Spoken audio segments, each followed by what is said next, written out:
This is Out Loud and Laughing. Hey, Bryan.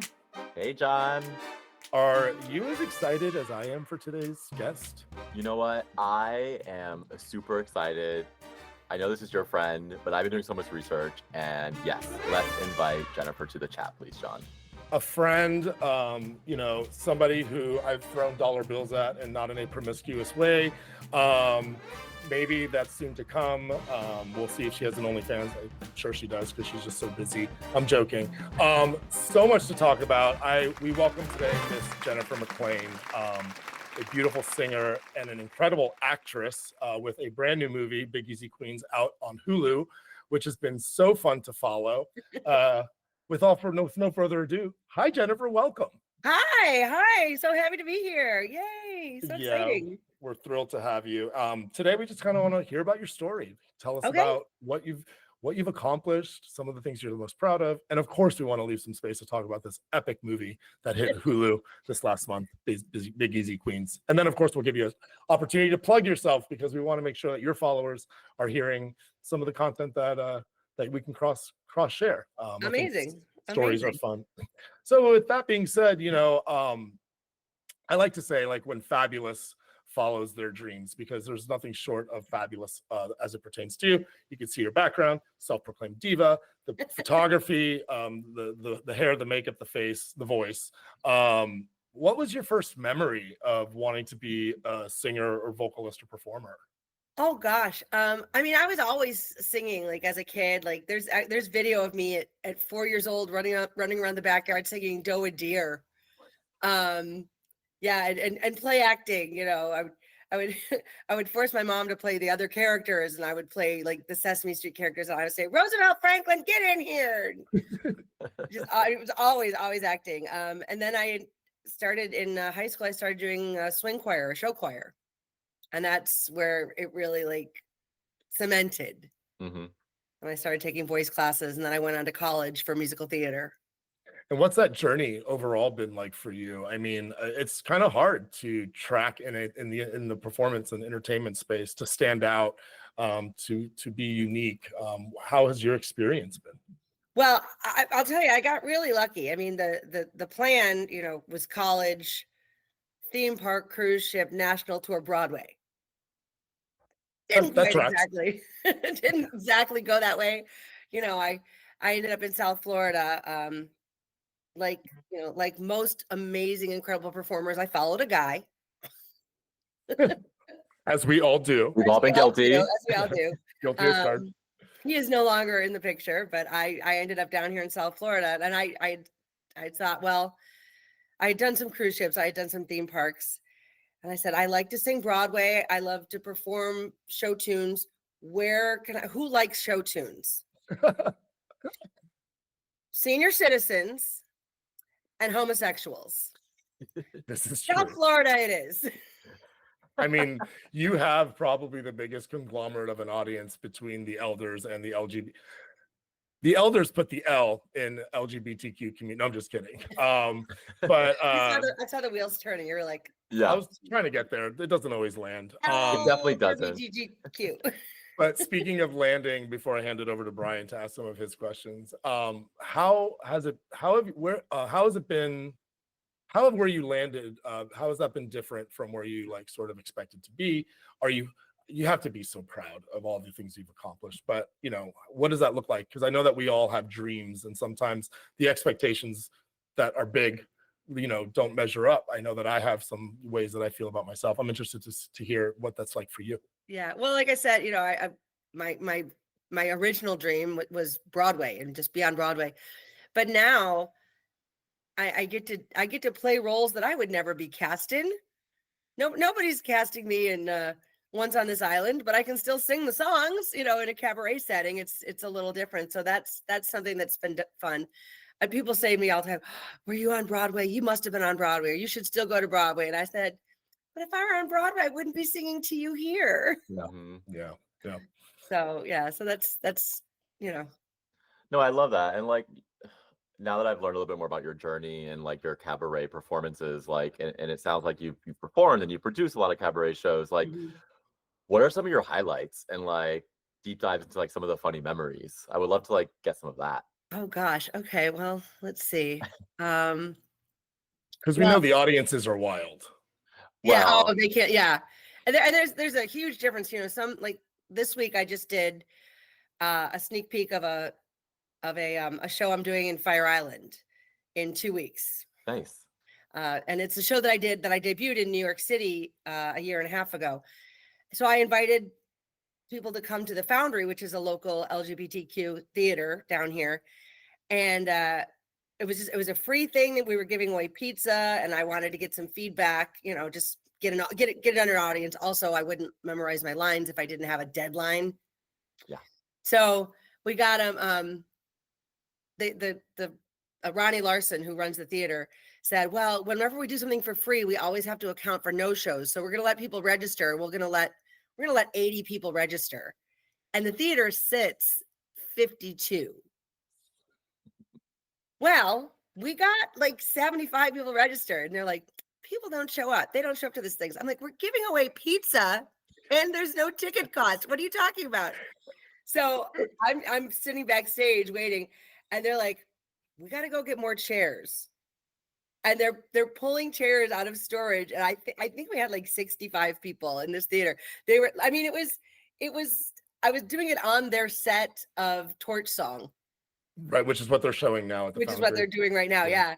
And luckily, it was a bare stage, so it wasn't really on their set. There was a few things off to the side, but so there were seats on the stage, like on the side of the stage, on the other side of the stage, and I was just like, I don't remember where I was going with this. Oh, but the audience, but they were very attentive. You know, it was a theater. They were quiet. They were respectful. They applauded, but you know, it wasn't like my usual Saturday night shenanigans at the Alibi, where it's just, you know, a wide variety of people and interests. And you know, I always say, if you don't like the song I'm doing now, wait 3.5 minutes. Yeah, it'll be over. If you don't like any of the songs I'm doing, tip me and I'll start singing whatever you want to hear. Drink another Fireball, right? Yeah. Well, me or the audience. Yeah. Both. Yes.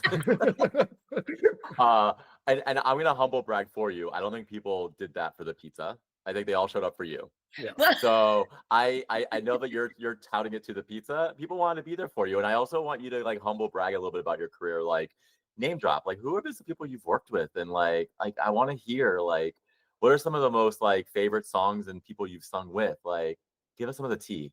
Well, one of the coolest things I ever did was my friend Brandon James Gwynn and his writing partner Ella Rose Cherry. Do you know them?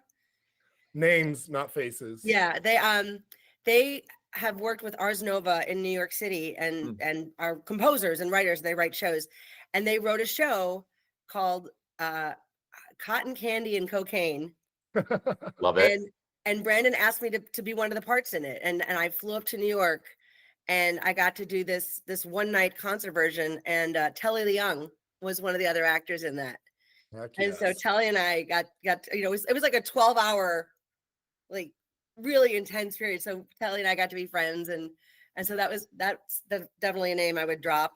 Of course, Varla Jean Merman, who is in the movie, but who I knew before the movie, because she moved down here, or Jeff moved down here. Well, that's not true. I actually met Varla Jean in Key West, where you also performed. Where I was performing for a New Year's Eve show with my friend Portia, and we were supposed to do this show, but it was this horrible like cascading events. The amps kept blowing all night. So we had this whole show we were going to do on the main stage on Duval Street, on, you know, CNN cameras there, Sushi in the Shoe above us. And nothing went as planned. So we said, hey, can we do it New Year's Day? Can we do the show that we planned? And the bar was like, yeah, sure. For some weird reason that year, nothing else was planned. Nobody else was doing anything. So everybody who was in town came to that show. And I met all the Key West queens. And I don't remember how long I've been going down there, but I didn't know everybody. I met Randy Roberts, Christopher Peterson, Randy Thompson, a bunch of other girls, but Varla was there, but as Jeff. I had a few shots, and You know what Jeff looks like. Yes. He is hot. We will flash it on screen for our audience. Yeah. Of course. Please, for me. Good-looking man. So in my inebriated state, I went up to him probably 3 or 4 times and said, "You are so attractive. Touch his face. You are just so good." And now, luckily, before we filmed the movie, the restraining order had been lifted. But it was one of those like, oh God, what did I do? Exactly. I also got to do a cruise one time with Coco Peru. Oh yes. And fabulous. you know, Coco Peru, Mhm. famous for everything, but notably Trick for her line. Have you ever gotten cum in your eye? It burns. Yeah. Yes. So I have always I had already been doing this when I sang Orange Colored Sky. Uh-huh. And I would every once in a while I'll say, "I was walking along, minding my business, when love came and hit me in the eye, it burns." What a And callback. I got to do that right in front of Coco Peru. Did she die? Was she dressed up that day? Was she? No. Okay. And now I'm Clinton, I think is that his name? Clinton? I actually don't know that. Now I'm gonna embarrass. Well, Sorry, Coco yeah, LaRue. yeah, We love you. he was in the front row, like with some of the other guys that I knew, and I was like, "Oh, this is so perfect." That's hysterical, and to be a fly on the wall, quite literally, Seriously. or a fly in Key West. That sounds like a fun fly. Yeah. Oh, Key West is always fun. A fruit fly? That's a fruit fly. Yes, yay! There it comes. I love it. I mean, you definitely have the clout. You have the voice. I've had the honor to see you perform. I've seen you perform with another guest we had on our podcast, Miss Bouvier. Oh yes. Eric Swanson came on. We talked a little bit about Big Easy Queens, one of your cast members. What a star-studded cast. I mean, it's you who when I watched it, because I've had interactions with you in real life, and I was gasped. I was like, the accent, the character that you pulled out, you basically play like this, like madam, and the sort of like the meanness, kind of like the really like sort of suspicious. I was on my couch being like, this is amazing. I mean, every time I saw you, I saw Eric, or Miss Bouvier, and now all of a sudden, of course, I'm slipping, what's her name from Drag Race? Susie too, I was just like, this is excellent. That? Yeah, who's that? Just one of the top 5 highest paid drag queens right now in America. I mean, just killing it. She is. But tell us a little bit about that. I mean, I know you guys filmed in mine and Brian's hometown. Brian and I grew up in Fort Lauderdale, so it was fun to watch. Oh, really? Yeah. So tell us a little bit about that experience for you. Well, to go to the character, when Eric Swanson, Miss Bouvier, came up with the idea with his writer, Robert Lalou, to do a movie. It just kind of came out. He'll tell you the story, but if you didn't, I don't remember if you did on your podcast or not. He definitely did. Yeah. Oh, he's like, you should be in a movie.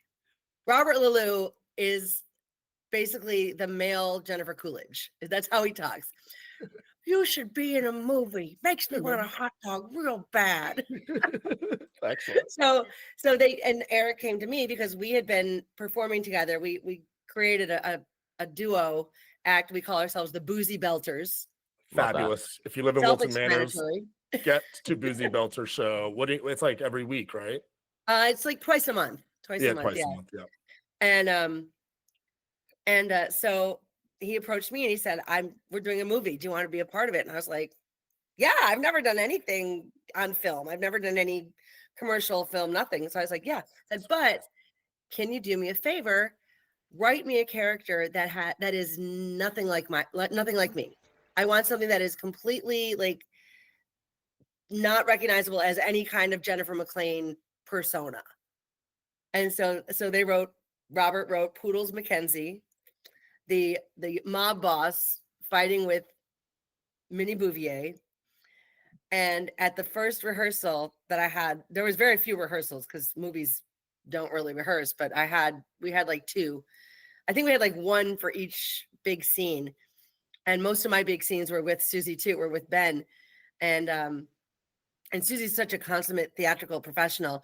We had our own rehearsals where we memorized. So when we got to that set, when we got to that rehearsal, even we had our lines, we knew our lines, and I was kind of playing it like, like the old like kind of mob movies where there was like the yeah. When I throw a lit match into this oven, if my good friend Bugs was in there, yeah, like a Jim Cagney kind of thing.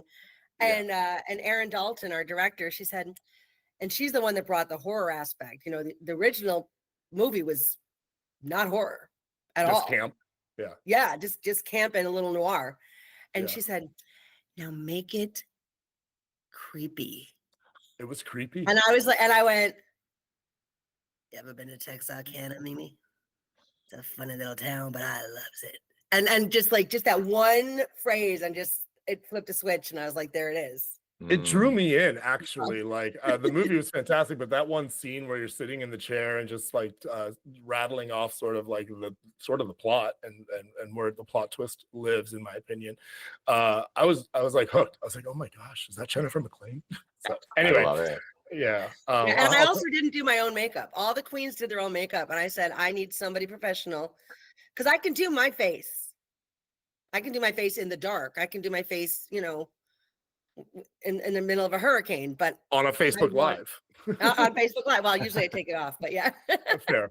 But I said I wanted a character that wasn't me, and I know my skill sets and different kind of makeup. I can change the color of my eyeshadow, but I'm not going to change the shape of my face. Yeah. So now that the movie's out, like, how's it going? Like, what are you hoping that like happens next? Like, maybe with this movie, or are you into acting now? Is it something that you're really like? Well, I've always enjoyed acting. It's hard because I do a Saturday night cabaret show, so it's theater doesn't pay. No. Yeah. It really, it's hard. It's hard. So it's hard to give up a long-standing show unless it was a role that I was really, really, excited about, because it would almost inevitably be a pay cut. Sure. So, but I love acting. I'd love to do more. I'd love to do more film. I really enjoyed it. I'm really good at being still, which is kind of weird to say, but like when you're between takes, or if they cut and you have to pick up right where you are, I'm perfectly content just to wait. That's a good skill set.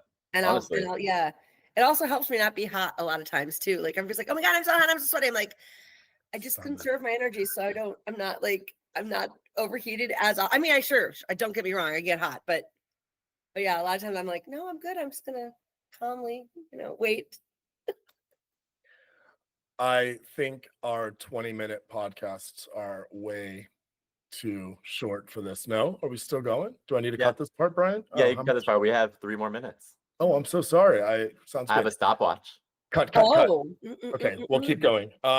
So you speak of enjoying the acting, and I understand how it's an implication to money is money, and especially in this economy. I think we're all feeling that. What's a dream role? Like, if money wasn't an object, what is Jennifer's dream role? I mean, now at the age I'm at, I think playing Mama Rose in Gypsy would be a great role. I think Mama Morton in Chicago would be a really fun role. Jail, that I could do. What would be fun for you too? What's her name in Tracy Turnglad's mom in Hairspray? I know it's a drag queen, but Edna?